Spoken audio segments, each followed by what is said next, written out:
Matt Lenihan Boxing Social in association with Empire Fight Store Forged Irish Stout. We're here with Mr. Johnny Nelson. Johnny, you're looking well. Nice little breakaway, I see. You like my tan? Yeah, I've been away. Got back. Needed a break actually, just in preparation for a busy May. And so it's just been nice to be back. But it's like cardio and you know, tan don't suit a cardigan, so yeah, that's how we roll, man.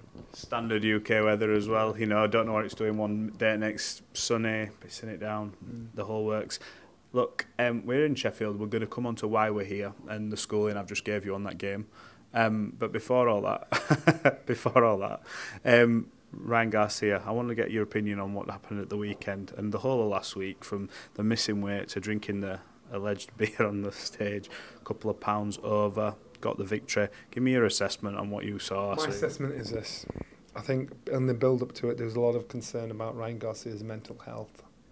Everything was checked. Everything's cool in the gang. I was asked about it, and I just said, you know what? The people around him, they're doing the checks.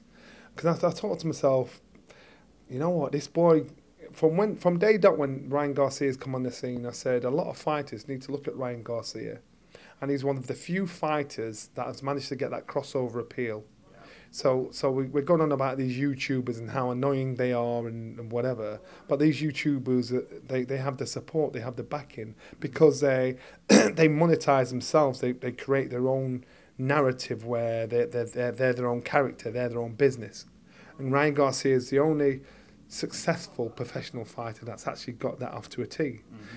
And so the lesson learned from the YouTubers is that Ryan Garcia's got it off to a T. So you look at all the things that were said and done before the fight, and he got everybody sucking into concern and concerned about him. They got everybody sucking into. He got everybody on it, and he played his character down to a T. Mm-hmm. Now I don't care what anybody said. This boy trained. He trained hard. You know, him and Haney, they've boxed 6 times between them in the amateurs, 3 apiece. And Garcia said the only time he beat me is when I took my eye off the ball and thought it was easy. I beat him every time I wanted to. Came to the fight itself. Straight away the first round, boom, big shot, staggered him. Mm-hmm. So he knew he had the power to him. Every time he hit him solid, Garcia hit him solid, he was in trouble. Mm-hmm. Now. So you obviously saw where the power was. You obviously saw where the speed was. You always saw he had the confidence. But I know it's a bad analogy. I talk about people like Deontay Wilder. Mm-hmm. Deontay Wilder has amazing punch power, but I think his boxing technique is terrible. But his punch power has always pulled him through. I looked at Ryan Garcia. His speed is ridiculous. The power was enough to trouble Haney every time he got hit. Mm-hmm. Haney knew this kid had the beating of him. But he still, the heart he showed, especially when he got put down, kept getting back up again, kept getting back in there again. So you've got to give him credit for that. Garcia, I thought in between the power shots he was getting, he was being outboxed. He was being out-jabbed by the shorter man, outworked by the shorter man. But he had that TNT, he had that speed, and he had that power. And he'd have to play it, boom, catch him with a shot. And these were the things that kept balancing out the scales to the point where Henry was on top, was on that, boom, got shot, hit with a shot, got staggered, got hurt. I think how he conducted himself through the fight, before the fight, it creates characters, creates stories. You think, oh my God, you saw the violinist and the orchestra in the dressing room. I thought, bad man. You know what I mean? All the hard work's been done. Once you get to the arena, it is showtime. And he played the character before, during, and even afterwards when he's busting the cigar and he's drinking. I love that. Don't be fooled by any of that. It's like David Haney when he was boxing Tony Bellew. Made out as all he was doing was just chilling in Miami and just living it up. He was training. I believe Garcia did the same. In regards to the weight itself, even in the press conference afterwards, he said, look, I struggle to get past 141 and get below 141. I cannot do the weight. You know, I can't do the weight. And so I think he said a forfeit of I'll give you $500,000 for each pound I'm over. or pound, whatever, for each pound. So he knew he was going to be over. And the kind of money these boys are getting paid. Will it make a difference, that £3? Will it make a difference? If you had to actually boil down and make it. No. If he didn't have to boil down and make it, Okay. you know, if Haney actually, you know, they were at the same weight, will it make a difference? I think we'd see very much something of the same. I think Garcia will always have the power, the snap. Haney will have the boxing ability. He's got to stay tight. He's got to do everything he possibly can.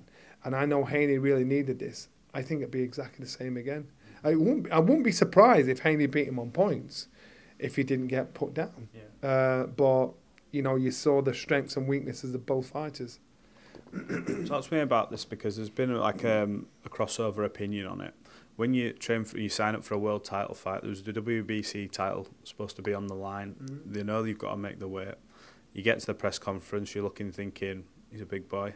There's a few people saying Devin looked like he maybe struggled. You know what Devin's like with weight? He doesn't always look the best, but always makes it, then balloons up to whatever.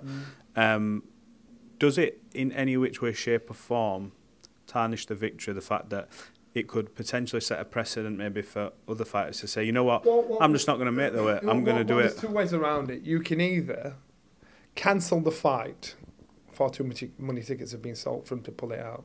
Yeah. Give him a hefty fine. Say, I just can't do the weight. You're doing the check weights coming up to all the way through as close to the fight as possible, so it's a pound or two, because the check weights are happening. And that's the only way you can get through it. So you've got to look at the individual. Do I want to beat you knowing I've come over 1 or 2 pounds over? Garcia's like, oh, I couldn't do the weight. That was it. I just couldn't do the weight. So I'll take the licks. The problem is this. Garcia isn't the champion. Haney's still the champion. Yeah. The governing body's problem is, will he still be respected as a dominating force, as champion? Because you've just seen him get beat up, put down constantly. Mm-hmm.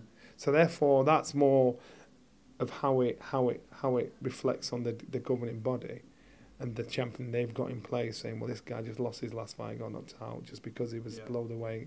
And that's why the governing body we're probably better off making it vacant, making the belt vacant, and then dealing with it after that. Let's see how it unfolds. It's going to be interesting to see what Ryan's next move is, whether he goes and fights catchweight, fights at 144, 145, or bounces up to 147 with the big boys. Conor.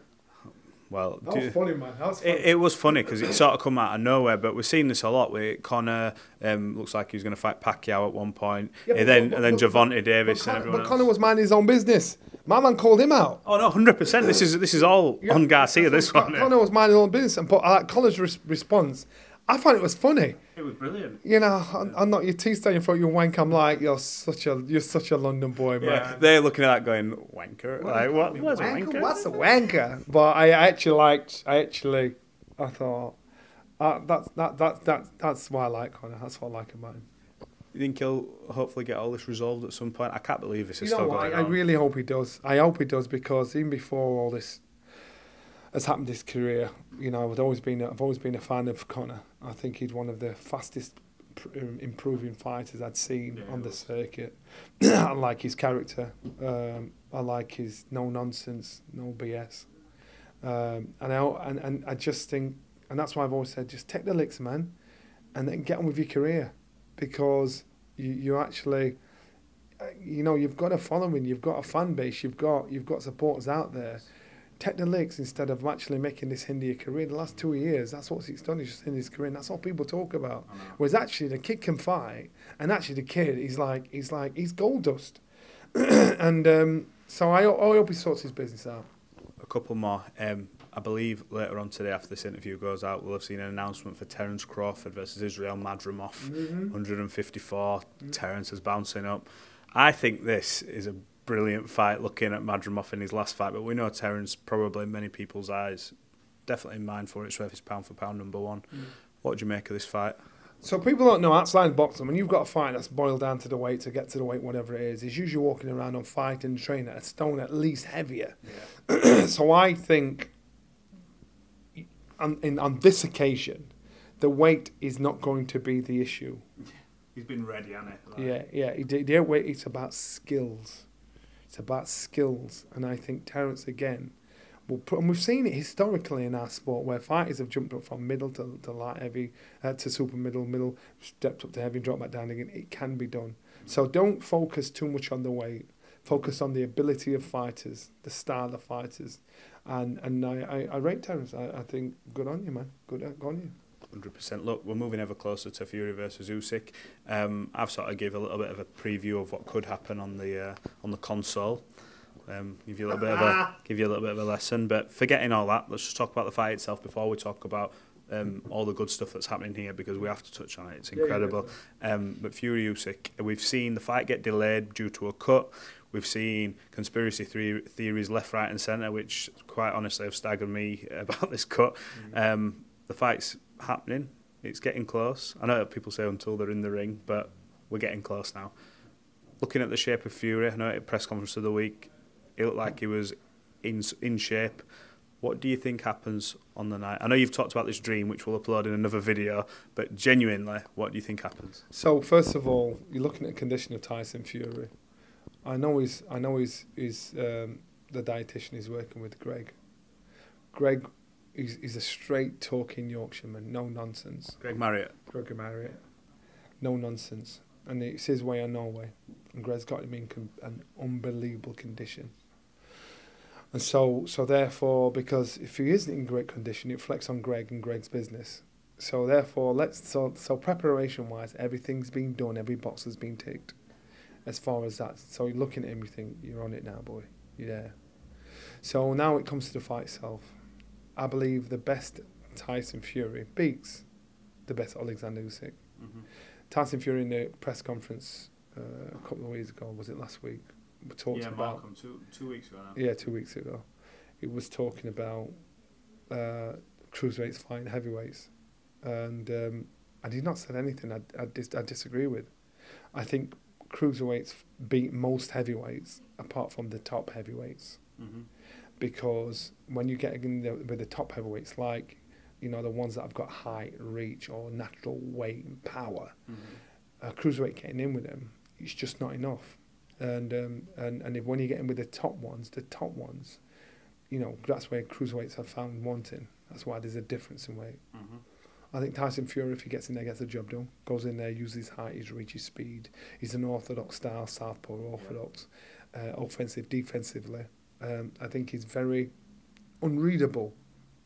Usyk is polished, you know, and you've seen it coming through. He's very good at what he does. But now he's going in there, as far as I'm concerned, on form against the best heavyweight in the world. Mm-hmm. We just don't know that until the bell goes, because you're going on past performances. He's casted a bit more of a doubt, hasn't it? And a fight that many people thought, yeah, we definitely favour Tyson, but Usyk's brilliant. After the Ngannou fight, people are like, oh, is this maybe a lot closer than we thought? And that's it. And I can remember when Tony Bellew boxed David Hay, and Tony Bellew said his legs have gone. Yeah. Tony Bellew saw it. He said, he's not the fight. I want this fight. His legs have gone. I'm like, what? And he looked at it, oh, shit. You look at Tyson Fury, and if you're going on the past performances, you know, you weren't. I thought, well, there's something not right there, man. But I do believe maybe he thought it was just too easy, so I don't have to concentrate and work on it too hard. But I do believe the best Tyson Fury beats Oleksandr Usyk. I do believe that. I think he's got every variation of shot about them. Both fighters, even though they've had knockouts, are not concussive punches. And I know it sounds really stupid. More sharp, aren't they? Yeah, they're sharp. They weigh you down. They bam, bam, rat-a-tat-tat, bam. You know, they punch the fight out of you. Both fighters are that.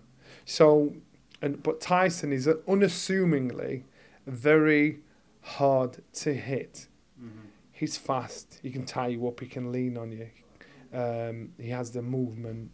And Usyk, usually it takes him about 6-7 rounds to get the measure of an opponent in front of him. I think he's going to be chasing the fight with Tyson. Okey-doke.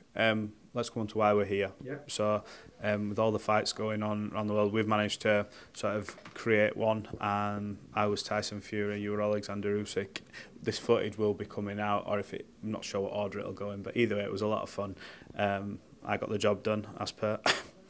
Yeah, but you know I let you win, don't you? Yeah, I let you win because... All right, you've not had much involvement with this game and these people, have you? He's just programmed it every step of the way. Don't worry about it. It's pretty much something he made. But these guys, when they came on the scene initially, got a call from Ash. I said, it's a great idea. And their work, and where they started from, to a little room in Crosspool. 70+ people. To now, where they are now, I love the dream, I love the journey. You know, if you hear the stories about how people try to put him off.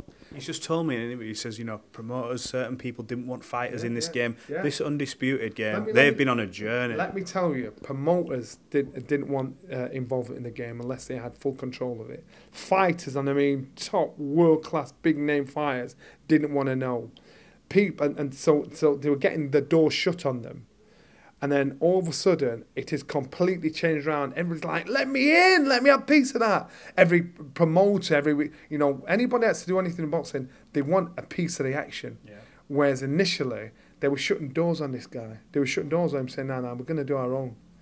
And I said, are you mad? This is what you do for your living. You're letting these people hustle you and talk you out what you can do and what you do. Yeah. I stuck to his guns. Now... I look and I see Ash sat in plate seats I've never been sat in. Ringside, he's sat with like His Royal Highness. He's everywhere. And I thought, that just shows the growth. That just shows the interest. That just shows the potential of such a model. And when you look at it, it's so real. Yeah. I'm a little older than the tooth, so I've seen these things come. And it's not like some matchstick man just going through it. Nah, this is high. This is different, isn't it? This is high quality. High quality. And the fighters they got involved, I said, have you got him involved? Canelo, Fury, Usyk. How have you done that? And I mean, old school, past and present. You know, so I was fortunate enough to get the gig as one of the commentators. And so... Yeah. You get a bit of Yorkshire twang in it, you know what I mean? So this is its home. Like this started in Sheffield, like see yourself, Ryan Rhodes, many people, and this is its birthplace right here in Sheffield, where it's got the lineage, the history, likes of Errol Bomber Graham, yourself, Nassim, Kell Brook. You look at all, you know, mentioned Ryan Rhodes. So it's in like one of the homes in boxing, isn't it, where it started from, and that's special. Yeah, it is, and that's why I said, you know, when this comes out, you're going to get people, the companies scrambling to try and mimic it. And if you see the detail that is paid attention to, it's going to be very hard for it to be matched, because it will be forever be evolving and getting better and better. So again, I applaud them. I think they've done a great job. Yeah. Really proud that it's in Sheffield, and really flattered and proud to actually be part of the team, man. 100%, and for everyone wanting it on a console, Ash has said, and you'll see it in the interview, it's coming out. Johnny Nelson, appreciate your time as always. Thanks for having a bit of fun earlier on the game, and we'll catch up soon. We will. See you on the other side.